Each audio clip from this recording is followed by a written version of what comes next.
My name is Michael. I am the CEO of Iron Hill Media. Okay, my name is Spencer Oi. I'm a CEO of Studio Climb and the Chief Creative Officer. And myself, I think I focus in directing. And I'm a director of the animated film, since 2002 until now. Hey, my name is Gavin Yap. I'm a actor, writer, and director. And so I've known Michael for quite a few years. And after he started Iron Hill, we were talking about a couple of different projects, and two of those projects are projects that we're going to be discussing today. So Happy Survivors Club, I'm the creator of the show, and for Dead Boys Club, I am the writer and director of the film. I'm Jenny, a COO and producer from Studio Climb. So we have been focused on creative industry for the past 20 years. For Studio Climb, focus on pre-production design, especially in animated game features and things like that. So it's been a pleasure to be invited by Iron Hill from Michael to actually work together on this project called Happy Survival Club. So that's where we are here as well.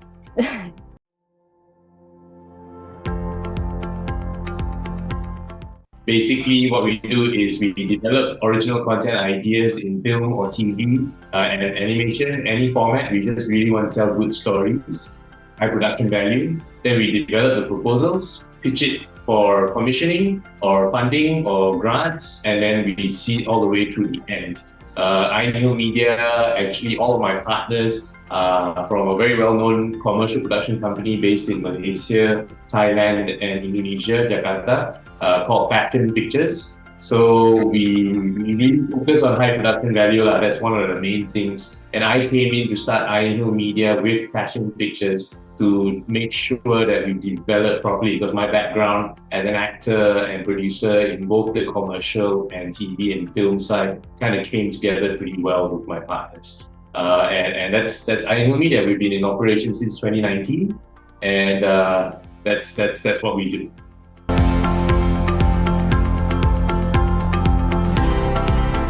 Basically, on Iron Hill Media's part, when we first started out, we specifically looked at titles and genres that can travel well, because one of our main intentions in starting Iron Hill Media is to do productions that just can easily travel, right? So horror, the horror genre speaks for itself. It's one of the more easily, you don't even need to speak the language to really appreciate film or TV show in the horror genre. In terms of the animated series, where we pick adult animation, in a sense, is that we were developing it.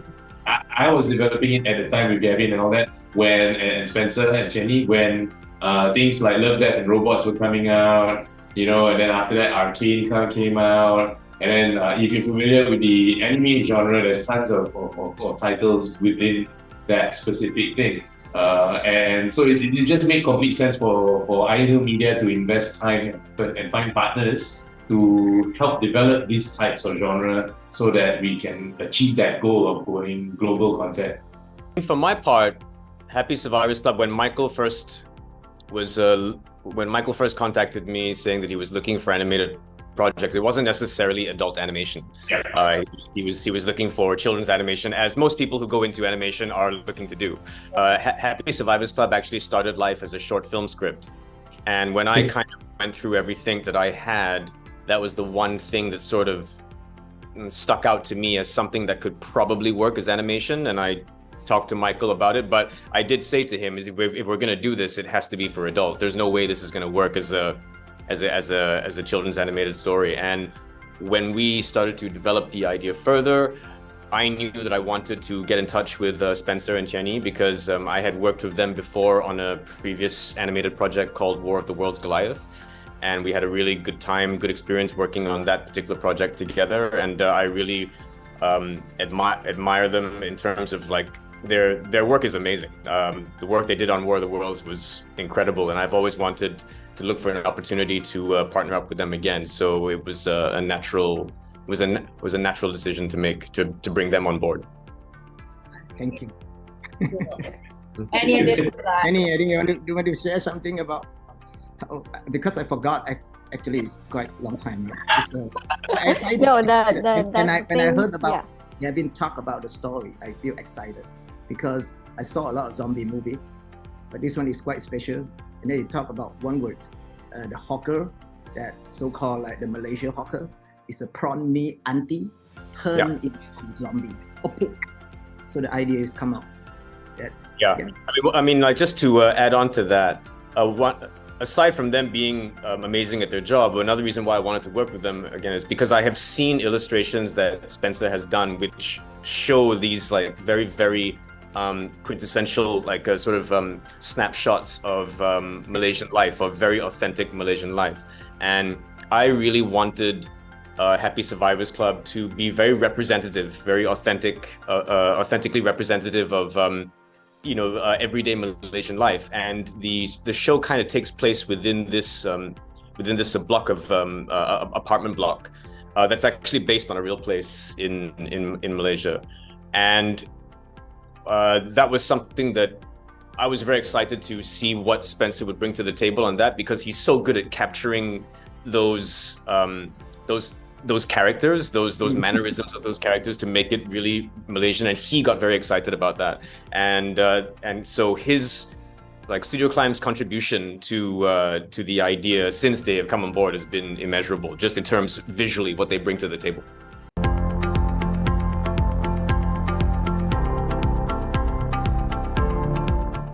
Well, officially, right, I think Gavin and Spencer and Jenny can give you a better idea creatively. But officially, because this is a project, I have to say that came to be because we managed to pitch to MDEC, who was offering a development grant. So when we pitched the idea of it, it was based on the short film script idea that Gavin had prior, like a while back. And when I heard the short film idea, I kind of re-pitched it back to him as a series idea, and he said, okay, it works, and then we went ahead and pitched it and managed to get the grant. And with putting in Spencer and Jenny's name onto the project as well as Studio Climb. And then once we got the grant, it was an 8-month process from start to finish in terms of developing that pitch Bible as well as a teaser trailer at the end of it. So officially, it took 8 months, but I think Gavin and Spencer and Jenny can give you a better idea creatively how long it took them to develop on their side. Gavin focused on the story and the writing and the script. Spencer and Jenny focused more on the animation part of it and how long it will take to do the visuals. So maybe any one of you can kind of add on to the question. Yeah, everyone. Jenny, you want to share something? First of all, yeah, need to think as well. So the day that Gavin and Michael come to us, then they just put a piece of poster, I remember, just something on the tables, and they just talk about it. So we don't have much ideas about what is it going to be, but Spencer was inspired by the words of Malaysian zombie that get him excited. That's how we decided to actually join the project. So then because that meeting was fast, it's like an hour or two, like Michael said, we will come back to you in 2 weeks' time. So between that periods of time, then Spencer was quickly like blast up so many things, which up to a point that flies turn into zombie as well. So that's how crazy he will be. So that's how we work along, because we love this team of the zombie. It's a team of it's a worldwide team. Every country have their own zombie, and we all love zombie movie as well. So that's what caught our attentions to be joined into the projects. Then from there, Spencer, did I inspired more? You want to talk something about the ideas, how you work on it? We talk about the time. Normally what I did is so quick sketch, so-called, my job. When I heard about Gavin say something on the zombie side, and then I pop up something quite new, but I don't know how to explain actually. It's very hard for me to say something, so I have to do some sketches. So after about 2 weeks, something like that, maybe I forgot already. Actually, I showed to Michael and Gavin, and then they are so excited about. Did we do like more than 30 Yeah, about 30 steps. illustrations. I think you never Yeah. saw. I think Michael, you have to find an opportunity to show a beautiful girl here. We have You know, like about what do is a so lot concept. sketch This is from what that tools. Climb did actually is do a Yeah. lot of visual development. So Gavin's side is writing ideas. So after that, we add on some idea is using image. So after that, I still remember that we come out something very excited about. This is because I always think about what kind of thing that the world never seen it before. You know, like the zombie. I say, maybe it's a flying zombie, and then I talk to Kevin, and it's a flying zombie, and then the Indian girl, okay, and the Indian girl flying zombie. How? Oh, fly, using fly. So the fly eat the zombie, and then the fly become a zombie. And then the fly go into the mouth of the Indian girl, and then the Indian girl turn into the zombie, and then the girl can fly. And then he said that, yeah, that's so good, that is so good. And then I telephone, I remember that I telephone. And then I say that. And so after that, can you show me something? So after that, I show. It's something like the comic format. You still remember that comic format? Yeah. So that is what we did in Studio Climb. Is how we translate the words into the visual media. That is what we focus. Wow. Yeah. So about 2 or 3 weeks. So after the pre-production is take about maybe, I forgot actually the actual month. It's about 2 months. I don't know. I forgot already. Actually. I mean, it took 8 months from start to finish. From Yeah, the first. actually the 8 Yeah. months from start from the sketch, and then after that the full pre-productions, and then go to the productions, and then the post-productions. That took, I think, is about 8 months. Yeah, for the teaser trailer. And for the teaser Yeah. trailer. Yeah. But it will work in the same time, right? I remember that you worked on the script. Yeah, we all have like different milestones that we needed to like set up. So on your side, there was like pre-production and like development, and then post-production. Then on my side, I was putting the Bible together and the pilot script. And okay. I remember now. bios and all of that. Yeah, and we would, we would meet up periodically just so we all were, up to date with each other's progress. So you know what I was doing, and I knew what you were doing, and we could just to make sure that we were all in sync. Yeah.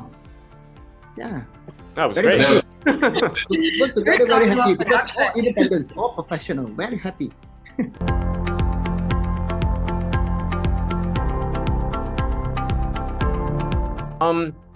The inspiration behind it is that I actually kind of wanted to do like something that was like a little bit of a coming of age horror.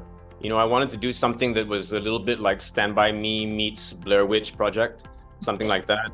And I was inspired by this idea of this group of friends who were daring each other to go into haunted places. And they had this game that they would play where they would, someone would be picked, and that person would have to go inside that haunted place, and they would have to stay there for a certain amount of time. And if they weren't able to do it, and if they chickened out, and then if they left, then they would have to keep going back to that place until they. So let's just say it's 10 minutes. They would have to keep going back until they lasted the 10 minutes. And then after that, they would get to choose who else went in first. So that was the basic sort of idea behind it. It ended up evolving into something very, very different as it went into production, as is quite common sometimes with these things. But the original inspiration behind it was that I wanted to do a coming of age film, but I wanted to do a coming of age film that existed within the horror genre, so I could explore certain things that we go through when we're younger, when we're kids. All of those insecurities and our fears and our secrets, and how they can haunt us. And so I wanted to play around with that concept. That was the main inspiration behind it.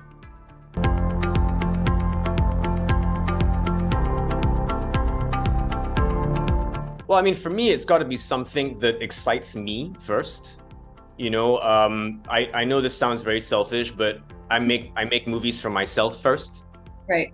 You have to start with yourself. Of course, you want everyone else to see it, and you want other people to enjoy it, but it has to be something that speaks to you personally first before you can proceed.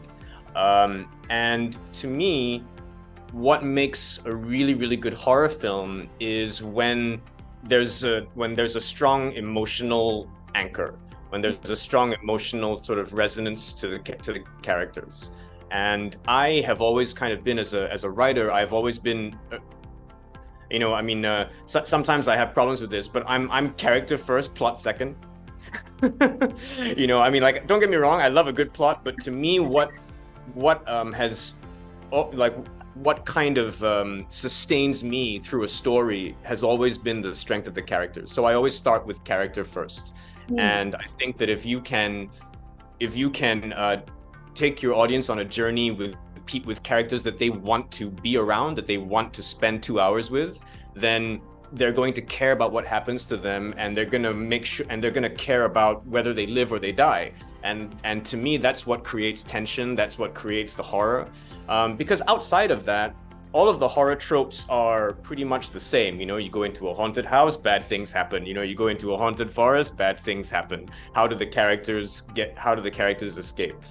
So those basic rules of horror tend to be the same. They're presented in different ways, but the rules are generally the same. And what makes the good horror movies better than the bad ones is you care about the characters. Because there are so many horror movies. that tick all of the boxes. They have all of the jump scares, they have all the special effects makeup, they have all of the CG, but you don't care about what happens to anyone. You're just there to watch people get killed in inventive ways.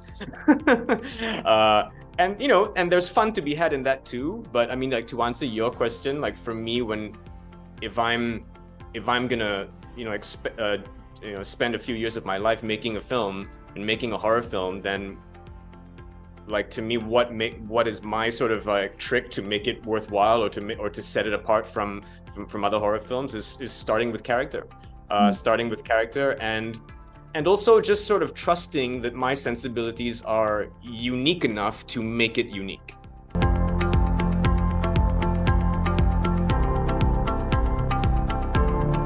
I guess, honestly, for the Happy Survivors Club, we were kind of lucky in a sense that when we got the grant, it was during the peak of the pandemic and things were closing down. But because everyone could work in somewhat silos, right? Spencer and Jenny could work in their own space. Gavin was focusing more on the writing. I am the suit lah, I'm the one that's facing them, like, hey, we got this timeline. We gotta hit it within this. Yeah, I'm the boring one. So in that sense, Happy Survivors Club, thankfully, with MDEC's support, ran as smoothly as it could have run. We would have loved to have met up more. I think Spencer, Jenny, Gavin, you agree, right? It would be great if we were in the same space more often.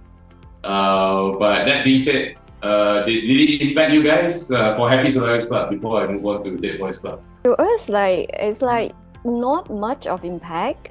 Like, I don't feel much, because I think we has been into the pandemic for a year since then. So we basically get used to work from home and Zoom meetings and emails and things like that. So in that case, it worked fine for everything, because the productions teams, we just like Zoom meetings and critiques and sending files, everything just being so normal at that time during the pandemic. So to us, it's like just lack of the face-to-face touch and feel. That's what we lack of. Other than that, it's all the same. Yeah. That's for me. Yeah. Sometimes I feel better. Yeah, nobody asks you a question, But everyone just after the finish, all my team finish and then send it to me. And then I look at it, and then sometimes my face maybe change a little bit. They can't see my face. Maybe the result is not good. If I face to face, you can see my expression. So sometimes it will hurt your feeling, right? So sometimes different side, good thing, bad thing also have lah. Yeah, and less pressure. The bad thing, I think, slow down a bit lah. Sometimes the market, the investment a bit slow, something like that. This is common because affected. But if you're talking about the production side, sometimes better, because everyone learn about independence. And then all my artists work at home, they feel comfortable. They feel free, If not, they always see your face, and then you have big pressure. That's my experience. Experience, just experience.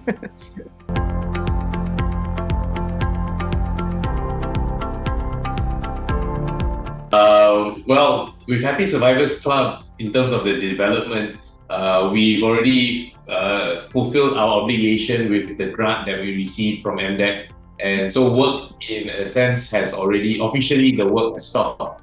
We still gather from time to time, Spencer, Jenny, myself and Gavin, to think about how to proceed to sell and the commission. We've been pitching this ever since we finished our development. We have a full pitch bible, we have a pilot episode script, we have a teaser trailer, and all of it's just ready to roll out. We've pitched to many parties. The challenge we faced with Happy Survivors Club specifically is that it's a we are very ambitious with the project. You know, Gavin, Spencer, myself, and Jenny, we decided let's not hold back with Happy Survivors Club. Let's aim for the universe, right? We aim for space, and it's very high-end production values. So it's quite high budget for some of the local local platforms appetite.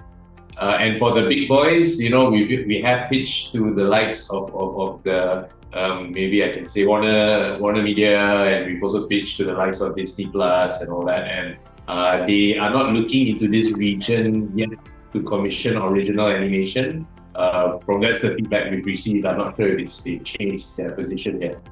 So that's the struggle we have, but we're not given up. We're still going to think of another way to get the show made, maybe in some other form leading up to the full-blown production of the series. Maybe we'll do a webcomic first, maybe we'll do short versions, you know, maybe we'll do a crowdfunding exercise if people are excited about the content itself. So these are things that we're exploring.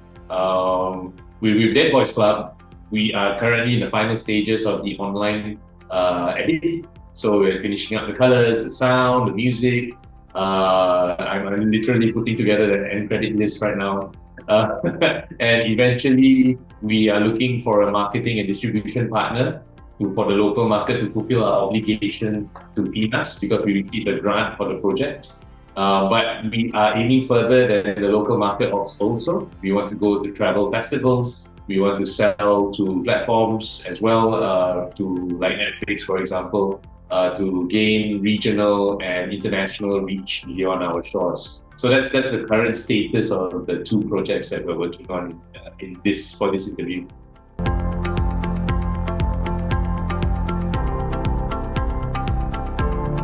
We are targeting to release the film around the third or fourth quarter of this year, but that is pending on the ability to secure a marketing and distribution partner.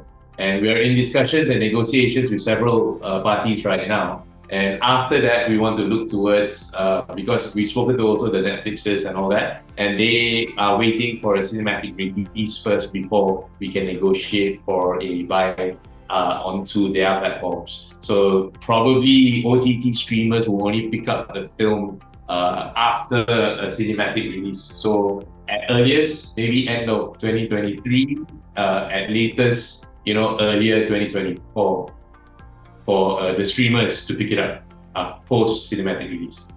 I mean, I would just like to add one thing. I mean, in regards to Geng Kubur, Dead Boys Club, in terms of its cinema release, particularly in Malaysia, once we lock down distribution and all of that, it's difficult to say exactly when the film will get a cinema release. I mean, ideally, we would love it to come out as soon as possible. But we will also need to just sort of see what other films, both local and international, are already in line for a cinema release and where we best fit in there. So it's just I just wanted to like put that out there. It's impossible to know exactly when it'll get its cinema release, because that needs to be decided once we see what else is queued up. Right. Thanks for that, Gary. Actually, yeah, he's right, because once we secure a marketing and distribution partner, Jojo, they will also have their own interest. They will have their own slate. and they will then say, okay, we don't want to put your film up against some huge blockbuster Hollywood film that's going to come out at the same time. That's just going to, wipe out every other local production that tries to come out in the cinemas at the same time. So these are the things that are still pending. Yeah, so my dates that I gave is based on structurally an idea that when we pitch to FINAS for the grant funding, there is a timeline that we have to put in. So logically speaking, the film will be ready to go to cinemas on our side within the third or fourth quarter of this year for sure. It's just a matter of then whether we can get those exact dates and whether those dates are actually suitable to release the film cinematically during that period.